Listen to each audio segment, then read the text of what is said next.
What's going on, everyone? Welcome back to the channel, and today I'm going to be doing a UFC tier list video. This is a bit of a different video. I haven't really done something like this before, but I've seen them and I wanted to try it out for myself. So we're going to be doing the UFC superstars. We're going to be ranking a bunch of UFC superstars and seeing where they are. As you can see on the screen, the top category is the guy. Then we have big star, on the verge, somewhat, and then couldn't sell fish to a fisherman. So we have a lot of names to get through here, so let's just get into it. This is going to be a bit more raw. It's not going to be as edited. I wonder if you guys will like that, but yeah, that's how we're going to do this. So without further ado, let's get into it. So first up, we have Michael Chandler. This is a tough one. I'm kind of bouncing in between these two. I think he is a star. He has put on great performances, but I don't know. This is a tough one. We're starting off with something tough. I don't want to say on the verge because he's kind of at the end of his career. I don't know how much more he could do, but yeah, I'll leave him in somewhat for now because he just seems like where he would be at this point. All right, so next up we have Paddy the Baddie Pimblett, and I would put him in on the verge. I mean, he is somewhat a star already. He's a star in the UK, but globally, I still think he has some work to do. I mean, he hasn't even fought a top 10 opponent yet, so there's still a lot for him to do there. And once he is in that title conversation, he will become a big star, I think. So, I mean, yeah, on the verge is perfect for him. Next up, we have Alexander Volkanovski. This is, I don't know if he's a big star, but he's not on the verge of it either. I guess he's also towards the end of his career. I'll put him in big star because I think he is a bigger star than Chandler. People know who he is. He signed a Prime deal. He has a lot of Instagram followers, whatever. So yeah, I'll put him in big star because I think he is bigger than the Michael Chandler at least. But I don't know. When I put other guys in there, he might get knocked down a bit. Next up, we have Brandon Moreno. Another one.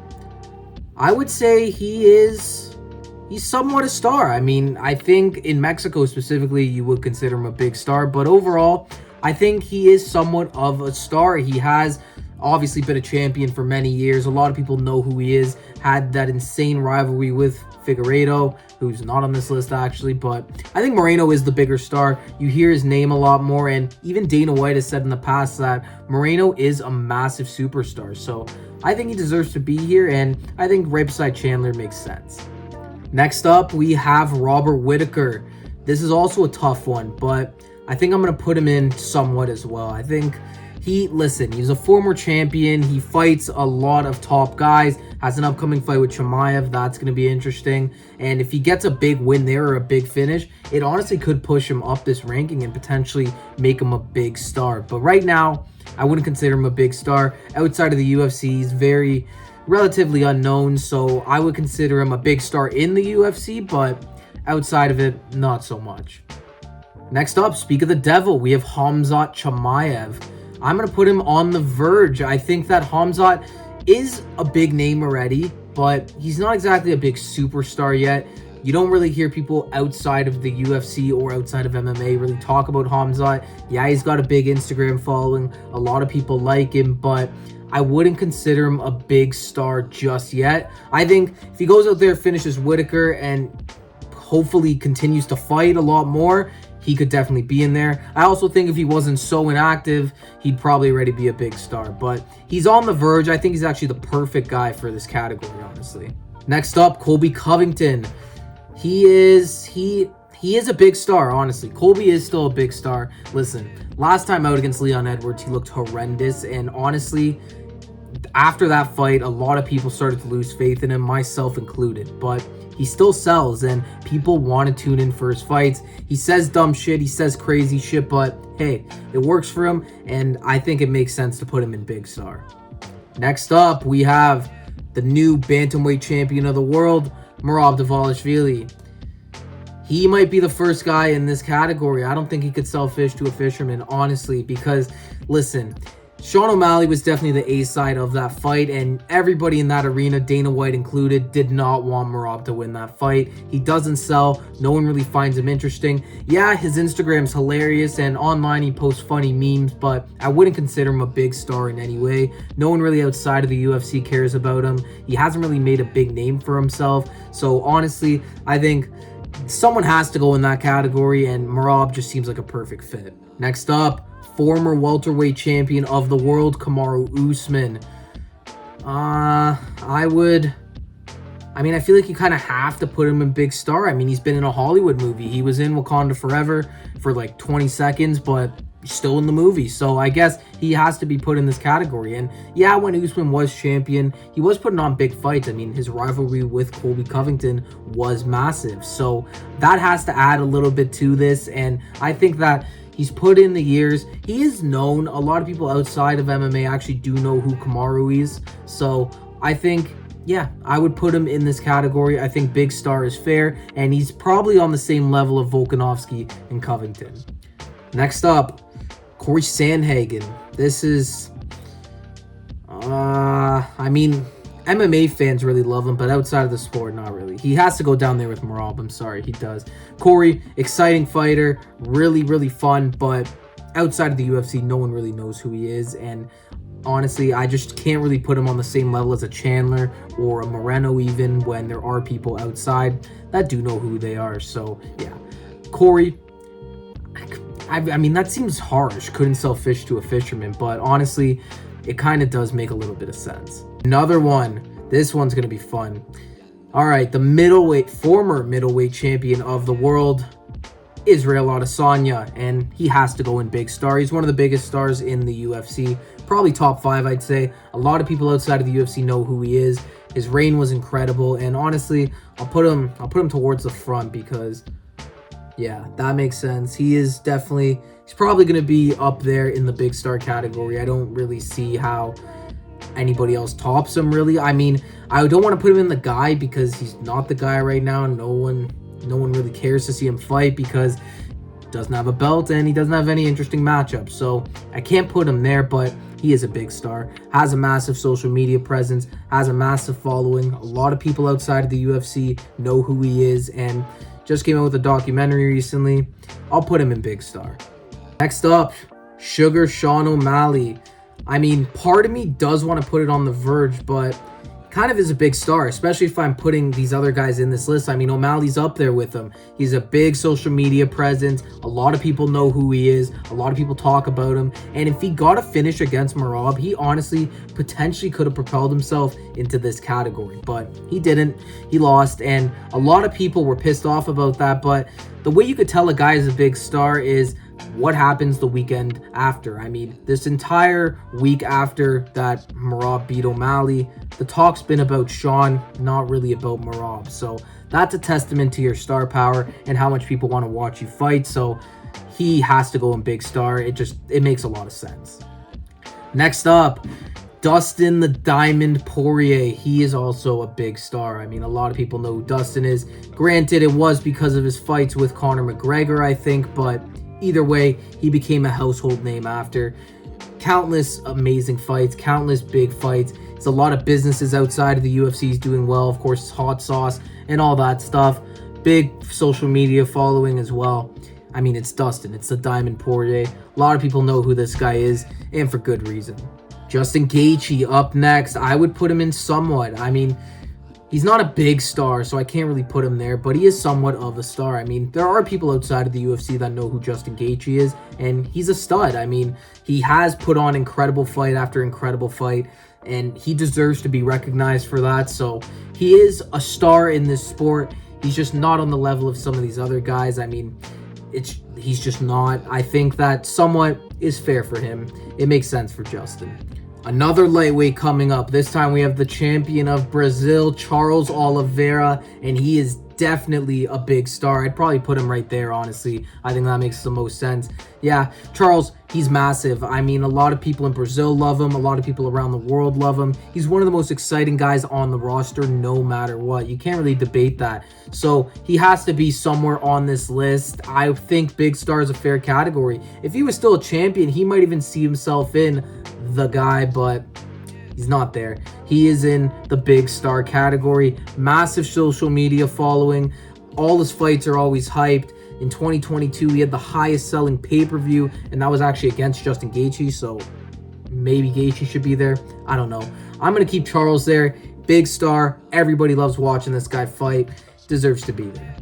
Now we're going to get into some of the champions. So first up, we'll start off with Belal Muhammad. And we haven't seen it yet, but I think it's fair to put him there. I don't think he could sell fish to a fisherman. And that's really because he's one of the most boring fighters I've ever watched, honestly. That fight with Leon Edwards, he did what he had to do to get the job done, no doubt, but it was boring as hell. And a lot of people see that. No one really knows him outside of the UFC. His title run's just starting now, so I don't want to hold that against him too much, but no one really cares about his fights. Nobody really wants to watch him, and that's why he has to go in that bottom category. Next up, we have the BMF champion of the world, Max Blessed Holloway. And he has to go in big star. Max, after that knockout of UFC 300, became one of the biggest superstars on the internet. That clip went viral, and obviously for good reason. It was friggin' incredible, honestly. It was insane to see. Awesome to see Max go out there in that last round after winning all of those rounds and going out there knocking Gaethje out with 1 second on the clock. You can't even make that shit up. He has to go in big star. He was a massive star before that, but that knockout definitely put him on a different level. You see him a lot more in the social media scene now. You see him even on Andrew Schultz's podcast as well. So people know who this guy is. People care about him. And I think outside of the UFC, he is starting to gain some traction. So he is definitely a big star and deserves to be in that category. Next up is his upcoming opponent at UFC 308, El Matador Ilia Topuria. And I would say he's on the verge of superstardom. This is a guy that has fought for a while now against lower competition, but he pulls big numbers. You could even look at his social media. You could see how big this guy is in Spain. He was walked out to the Bernabeu when he won the title. If you don't know, that's Real Madrid's home stadium in Spain. That's absolutely massive. You don't really see that. So I'm going to put him in on the verge because I think that in North America, there aren't as many people that really like this guy. But overseas in Europe, he's a massive superstar. A lot of people know who he is. And if he has a big fight against Max, potentially even a big finish, I think he'll start gaining the respect from the North American fans too. Next up, the South African champion, Dricus du Plessis. And this is a tough one because I don't think he should be down here necessarily, but I'm struggling to put him on somewhat. You know what? I'm going to put him on the verge because I like DDP and I think he has a lot of potential. You can see in his press conferences, he's always making people laugh, making some people cry too, but most of the time he's making fans laugh, and I think he's slowly starting to gain the respect from the fans. I think that his fighting style isn't boring, so he is always chasing a finish, and he gets a lot of them sometimes, so I think that he deserves to be there. I think on the verge is perfect for him. I think a couple more wins could really push him into becoming a big star. He's just not there yet. He has had 2 fights for the title against Strickland and Izzy, 2 massive names, but I don't know if he should be there because he's not on their level. I wouldn't even put them in the same category as him. So on the verge seems like the best spot. All right, the 155-pound champion, Islam Makhachev, and he also has to go in big star. The guy is a massive star. A lot of people know who he is. Granted, is that because of him or Khabib? You can decide that, but he is still a big star. He's had big-time fights now, 2 against Volk, 1 against Charles, 1 against Dustin, won them all. He has a big Muslim fan base as well because of his background, obviously, and he's got Russian fans. The guys in Abu Dhabi love him. He has fans around the world. Again, another guy that I don't think has a big following in North America, but there's still a lot of guys here that respect his skills. And could he become a bigger star? I don't know. I feel like he's kind of capped out at where he is. I don't really ever see him being in this category just because he doesn't resonate with enough people. But overall, I think that he is a big star and he's definitely in this category. All right, next up we have Tom Aspinall. I'm going to put him in on the verge. I think there's an argument to put him in here, but I still think he needs a little bit more big time fights. So I think On the Verge is perfect for Tom. He's excellent. I mean, he's very, very good, but he's not a loudmouth. He doesn't really get super vocal on social media. So I don't really know if he could reach this level of star power. He definitely can. I mean, if he were to fight Jon Jones and beat him, he'd definitely be there. He might even be up here, to be honest, but he hasn't fought him, and I don't think he will fight him, so he's gonna have to make his own way. And he's on the verge right now because everybody likes watching him. Everybody's excited to tune in for his fights, but I don't think he sells enough right now. So I think once he gets more big time fights, a lot more people are going to be interested and he will become a bigger star. So we're down to 2 guys, and first up, Jon Jones. I mean, he definitely could be here, but the guy just does not fight enough. And I think to be the guy, to be the face of the UFC, you have to be active and you have to have fights on all the time. Jon just doesn't do that, so I'm not going to put Jon there. I'm going to put him in the big star category. And up in the guy, I think a lot of you already knew this, but of course it's Alex Pereira. I mean, this guy, I think, undoubtedly is the face of the UFC right now. Time and time again, when they need him, Pereira shows up. And he has to be the guy right now. I mean, Jon Jones, listen, Jon Jones is a massive star and probably could even be a bigger star than Alex Pereira. But I don't know. I don't know if he is a bigger star. I think that Pereira is just, he's global right now. Everybody knows who this guy is. Everybody's talking about this guy, and he is the biggest star in the sport, in my opinion. He went out there, saved UFC 303, saved UFC 300, and he's winning like a beast. He knocks people out, has an exciting fighting style, has a great social media presence, has a really good aura around him in general. Like, the guy doesn't speak English and he's the biggest star in the UFC, so that has to tell you something. This guy's a stud, he's the real deal, and he is the guy right now. Jon Jones was the guy, Alex Pereira is the guy, and in my opinion, is the biggest star in the UFC. But there you guys have it. That is my tier list of the biggest UFC superstars. Let me know down below in the comments if you agree with my list. I mean, it could be completely wrong. I don't know. It's just my opinion at the end of the day. So let me know yours down below. Also, let me know if you enjoyed this style of video. If you want to see more tier lists, make some suggestions in the comments below, and I could probably do them. I think this was pretty fun. So thank you all for watching once again. Like and subscribe if you haven't already. And if you like the UFC, stick around and watch a ton more of my videos because we love covering it over here. So thank you all once again, and I'll catch you all in the next one.